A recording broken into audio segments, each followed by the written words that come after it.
CM YS Jagan అందిస్తున్న సంక్షేమం, అభివృద్ధి, సుపరిపాలనకు పట్టం కట్టేందుకు రెడీ అవుతున్నారు. తాజాగా కుప్పం పర్యటనలో బాబుపై అక్కడి ప్రజలు ఏం చేశారని నిలదీయడం చర్చనీయాంశంగా మారింది. 30 ఏళ్లకు పైగా కుప్పాన్ని గుప్పెట్లో పెట్టుకున్న టీడీపీ అధినేత నారా చంద్రబాబు నాయుడికి అక్కడి ప్రజలు బాయ్ చెప్పనున్నారు. 3 దశాబ్దాల అనైతిక రాజకీయాలపై తిరుగుబాటు చేసేందుకు సిద్ధమవుతున్నారు. చంద్రబాబు ఓటమి భయంతోనే కుప్పం నియోజకవర్గంలో పర్యటిస్తున్నారని వైసీపీ నేతలు ఆరోపిస్తున్నారు.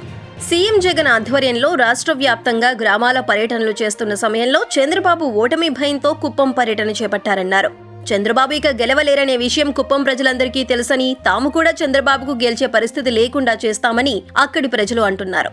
ఓటమి భయంతోనే చంద్రబాబు పదే కుప్పం వస్తున్నారని, చంద్రబాబుకు కుప్పంలో కనీసం ఇళ్లు, ఓటు కూడా లేదని, ఈసారి ఓటమి ఖాయమని వైసీపీ నేతలు అంటున్నారు. 30 ఏళ్లుగా కుప్పం నియోజకవర్గానికి ప్రాతినిధ్యం వహిస్తూ 14 ఏళ్ల పాటు సీఎంగా ఉండి కూడా చంద్రబాబు కుప్పం నియోజకవర్గాన్ని ఏ మాత్రం అభివృద్ధి చేయలేదు. వైసీపీ అధికారంలోకి రావడంతో ఈ నియోజకవర్గం అభివృద్ధి పథంలో పయనిస్తోంది. వైఎస్ జగన్ అధికారం చేపట్టిన తర్వాత కుప్పంకు మున్సిపాలిటీ హోదా ఇచ్చారు.